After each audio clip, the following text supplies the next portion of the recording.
Hi guys, on today's episode of Beer and Watches, we are going to have a Swiss battle between the Hamilton Ventura XXL Automatic and the Tissot Seastar 1000 Poermatic 80. So let's see who comes out on top. Now time's a ticking, so let's get stuck in.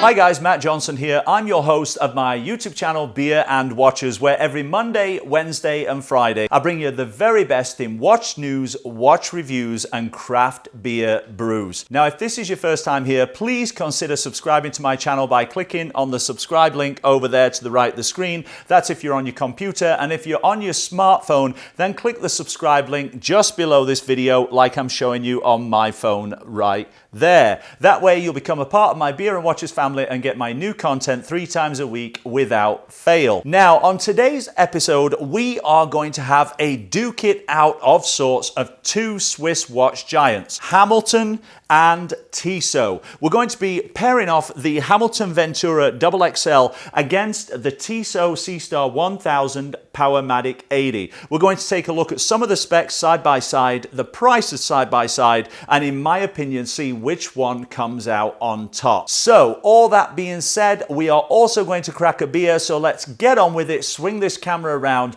and take a closer look. Now, before we take a look at the watches, we're going to crack a beer so that I can have a beer while I'm doing the review. I mean, after all, it's a Monday, right? So let's have a look here. Now, you'll notice I've got a red background. Well, I've got that because we're doing a battle of the Swiss watches, so I figured that the Swiss flag is red and white, so we'd have the red instead of the blue that we had last week. And also I figured I'd review a can of beer that comes in a red can. Kind of all matches together with the Swiss theme, right? Now, this is not a Swiss beer. This beer is the Red Horse beer from the San Miguel Brewery in the Philippines. Now, as a matter of fact, the Philippines is near and dear to my heart because I have 2 daughters, in case you don't know. One is 20, one is 26, and they are from, well, they're not from the Philippines. They are half Filipino. Filipino? Not sure. Anyway, so I thought we'd try this beer today. Now, this beer is pretty crazy because on the back of the beer here, there is a label that's been stuck onto the can. Check this out. Strong beer for export only. Yeah, this stuff is strong beer. It comes in at a whopping 8% alcohol volume. 8% volume on a beer is huge. So this may or may not be kind of a nice, easy drinking beer. I'm not sure. But you know what? On the back here it says experience that distinctive full flavored taste of a world-class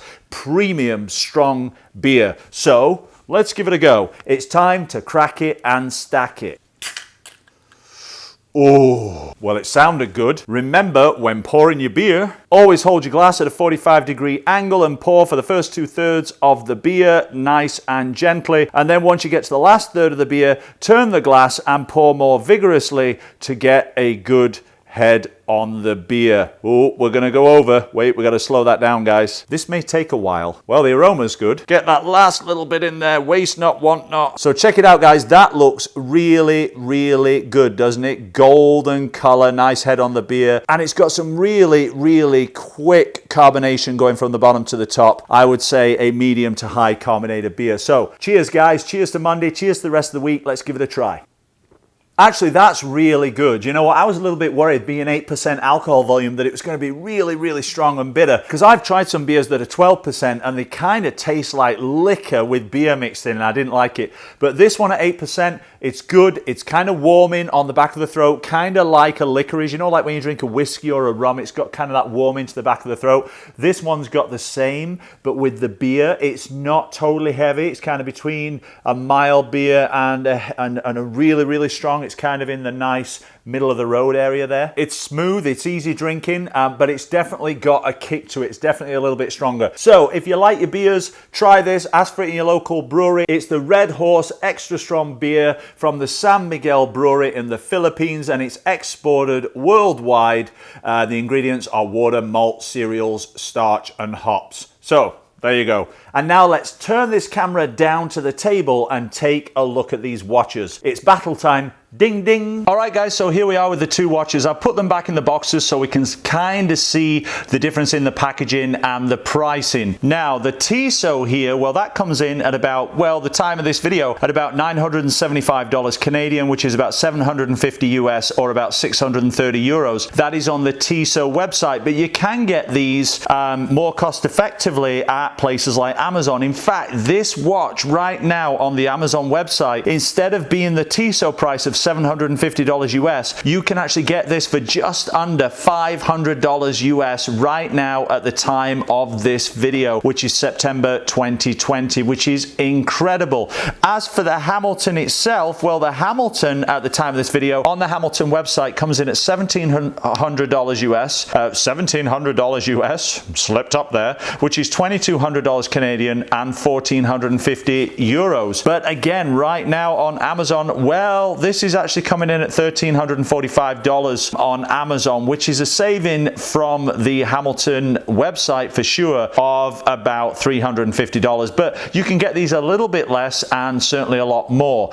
So the Hamilton is definitely coming in quite a bit pricier by about $300 or $400 than the Tissot, actually even more than that. I kind of put them in the boxes to kind of give you a little bit of the unboxing experience so that you can see which one you like as far as packaging goes. Now Tissot, I've said this and I've said it many times, Tissot do great packaging. First of all, it comes in this white sleeve, you take that off and then you've got this beautiful red and black box with the Tissot kind of embossed on the front there and the flags. In the back here you have the Tissot booklets and catalogue, which is very cool. When you open up the box, there you have the Tissot watch. This is a little bit dusty actually from being open in my house. You've got the Tissot watch there on the little Tissot cushion. These tabs at the side have instruction manuals in, which is a very cool place to put them. And then you've got a little watch carrying bag up here. So that's kind of the Tissot unboxing experience. Now, as far as Hamilton goes, Hamilton, well, this one is completely different packaging. We unpackage the box here, and inside the box we have another box. It's a box in a box, and underneath the box here we have a little compartment that has the instruction booklet and the warranty card.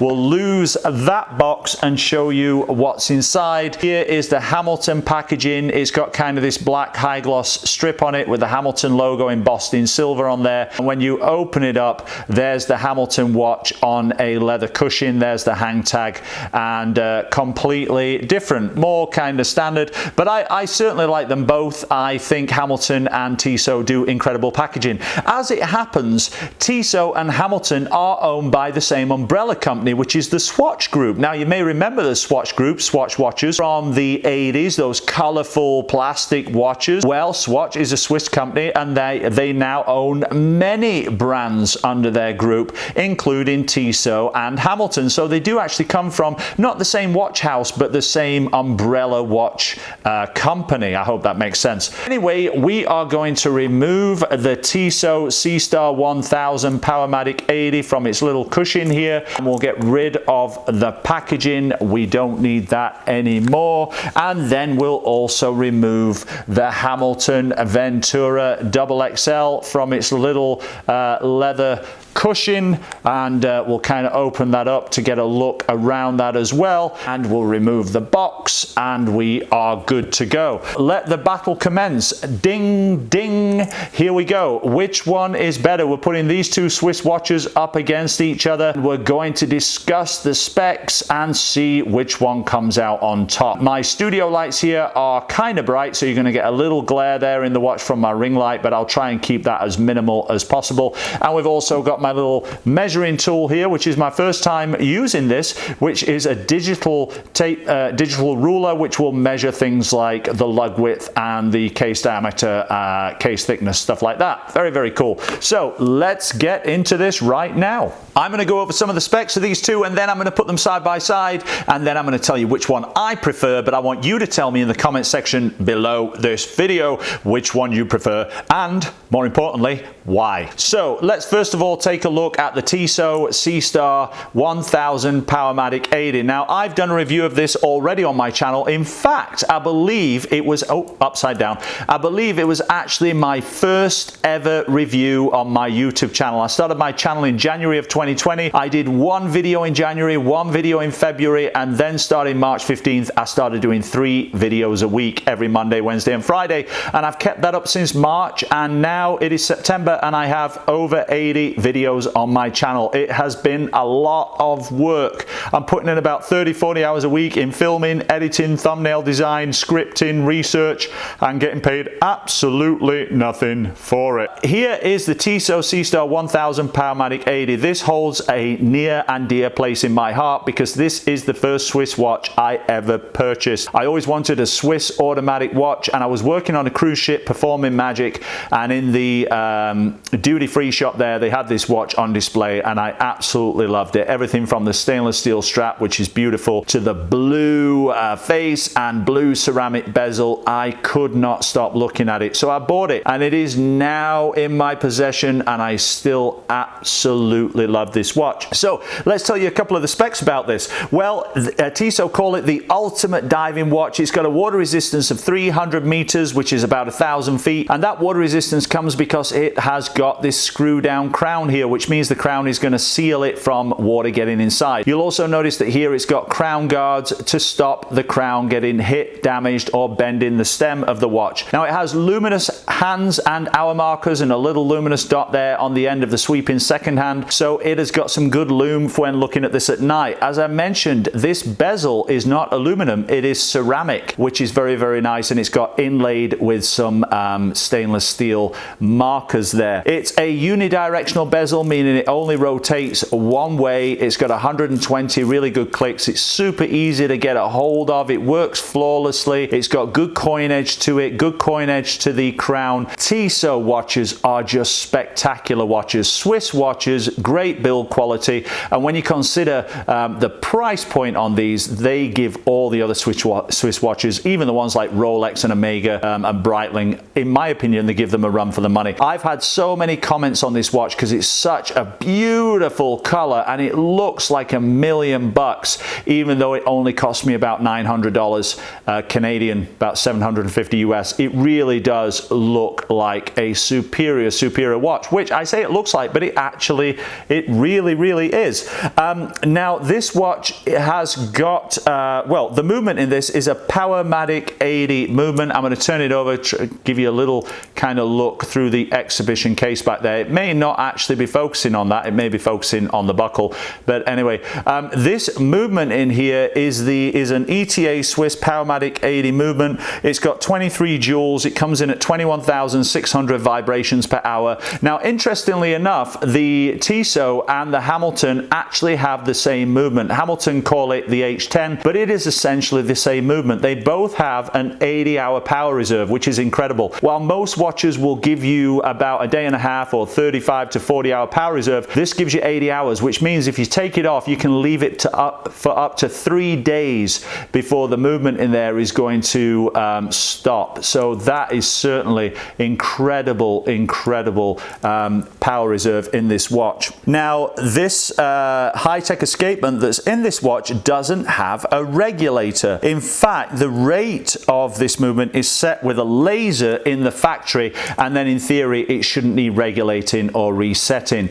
So that's basically what's going on with this movement here. Now, as for the watch itself, it's from the T-Sport collection. It comes in at about 180 grams. It's got a 2-year warranty, manufacturer's warranty. It's got the date complication there at the 6 o'clock position. HMS dial, hour, minute, and second hands, which is what HMS stands for. It's 316L stainless steel case and strap, and it's got a sapphire crystal face and a crystal back as well, so you can see through the exhibition case back there to the movement inside. It's got a folding clasp with a safety buckle on there, and it's also got a diver's extension in here as well, so that you can extend it to go around the wrist. So that is the Tissot Seastar 1000 Powermatic 80. The case width on this, they say, is 43 millimeters. So let's just take a look on my little measuring tool here. 43 millimeters, and with the crown, it comes in at 46.6 millimeters. The case thickness, they say, is 12.7. So let's see how good my measuring tool is here. It comes in at, oh, there we go.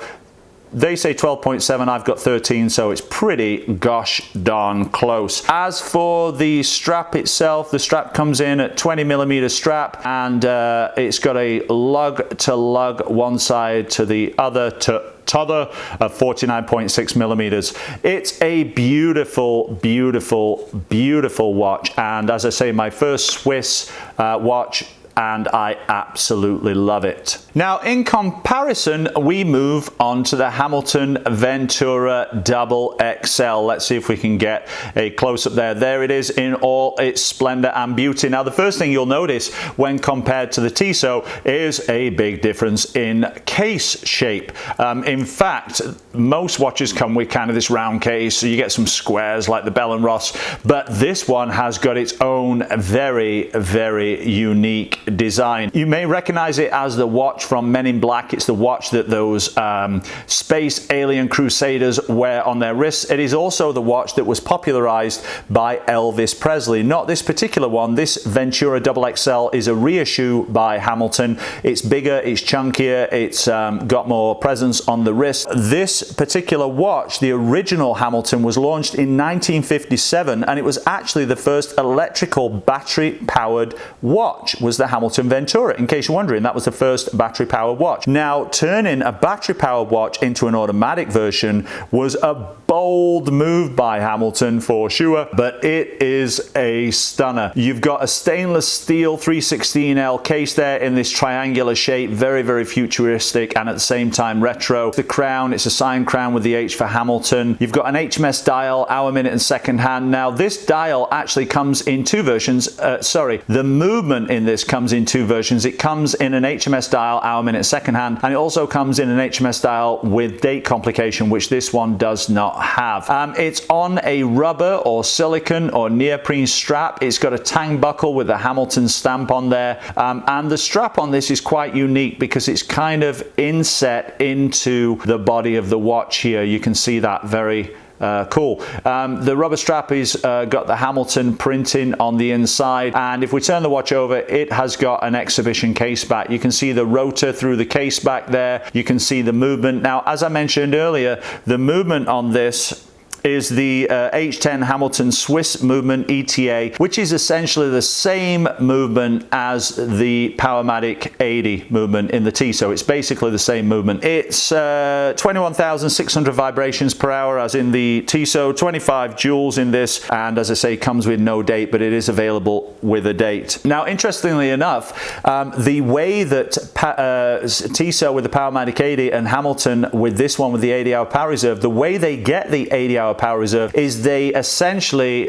reduce the movement to 21,600 vibrations per hour from a 28,000 high beat movement. If it was 28,000 high beat movement, then it would have less power reserve, but they basically tune it down so that you get a higher power reserve but less vibrations per hour. So that's kind of what's going on with the 80-hour power reserve in these watches. Again, stainless steel case. It's got a case. Well, let's take a look at the dimensions of this. This one's a bit difficult to measure because of the shape of it, but with the crown here, we've got 52mm. The thickness of this is, let's take a look, 11.8, so 12mm basically, and without the crown, if I can get that on the side, 44mm. The strap on this is a 22mm strap, give or take, because it kind of flares out at the top and flares in at the bottom. And the lug to lug, if you can call it that on this, because it's very, very unusual,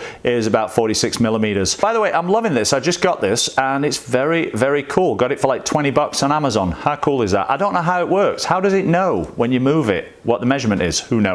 Technology, it's incredible. So there it is, the Hamilton Ventura. This has got a 2-year warranty as well. It comes in with a 50-meter water resistance, which is 164 feet. But unlike its partner here, the Tissot, this one is not actual water resistance because this is not a screw down crown. This is a pull push crown, which means there's a compromised seal here, which means water can get in. This would stand splashing, bit of rain, but you don't want to take it swimming, snorkeling, anything like that. that. Now, I've mentioned before what water resistance means because some people get confused that if it says 164 feet of water resistance, why can it not go to 164 feet? Gosh darn it. Well, that's because the water resistance in a watch like this that doesn't have a screw down crown refers to the PSI, pounds per square inch, that this watch would be under if it was at 164 feet underwater. I hope that makes sense. So now that begs the question in this battle of the Swiss giants,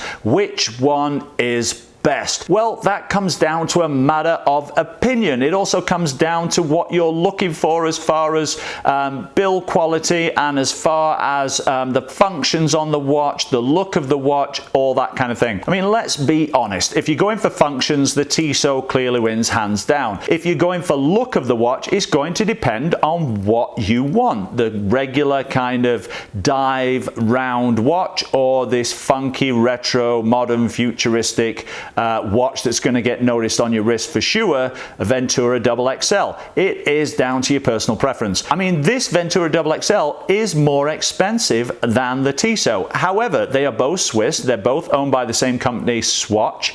They both have the same movement inside. So movement, build quality and all that, they are virtually apples for apples. It's virtually the same. So this one comes in at about $300 or $400 more, and really it's because it's kind of a rarer watch. It's kind of a collector's watch with this cool funky design, the history of Elvis on this as well. So ultimately it's going to come down to what you want personally, your own personal preference. Me, well, I own both of these. These are my watches. I consider myself very, very lucky to own these watches. This was my first Swiss watch. This was probably my third or fourth Swiss watch. I saw them both on cruise ships. I instantly fell in love with them the second I saw them. This one for its beautiful blue sunburst dial, and this one, well, you can see why. It needs no explaining. But if I were to choose which one I could keep forever, ever and a day, or take onto a desert island, it would have to be my Tissot Seastar 1000 Powermatic 80 here. I just think this beats this one hands down. I love them both, but also, let's be honest, on this one, I can clearly tell you what time it is. On this one, not so much. I got to look at it twice, 3 times, 4 times. As you can see, the dial on this is not very legible, and also here you can see the hour markers are in their positions that they should be, but here the hour markers are all kind of wonky and off position because of the shape of the watch. So this one, quite frankly, while looking cool on the wrist and being a conversation piece, is a bit difficult to read if you just want to know the time. The Tissot, well, I don't have that problem. So there they are, the Tissot Seastar 1000 Powermatic 80 pitched against the Hamilton Ventura XXL, 2 Swiss watch giants, great entry-level Swiss watches, and I would say bang for buck. Price for build quality, these easily go up against Rolex, Omegas and Breitlings. So if you're looking for a great Swiss watch at an affordable price, I would go with Hamilton or Tissot all day long. That's it for today's episode. Happy Monday. I hope you had a great weekend. We'll see you again on Wednesday, and I hope you enjoyed this look at the Hamilton Ventura XXL and the Tissot Seastar 1000 Powermatic 80. I would love to know which one is your favorite. Which one would you love to own? Let me know in the comment section below this video. Also, if you enjoyed this video, please do consider leaving me a thumbs up. It means the world to me, guys. And finally, don't forget to subscribe by clicking on the subscribe link right here or just below this video if you're on your smartphone. Finally, make sure you click that bell button up there to the right of the search bar. I know I say it in every single episode, and what does it mean? Well, it means just like setting the alarm on your phone or on your watch, it means that every time I release a new video here on my channel, you will be notified, and that's extremely important when I'm doing a contest giveaway. By the way, today is Monday the 7th of September, and you have 1 week left to enter my contest giveaway, which is going on right now. If you want to enter that, you can click on this link right here and it will take you to the contest giveaway. Watch the video. It's super easy. Enter and you could stand a chance to win that beautiful Boderry Titanium automatic watch. By the way, if you haven't seen it yet, please do check out this video. It's a good one. And also click on the Beer and Watches logo right there to subscribe. Take care, guys, and bye for now.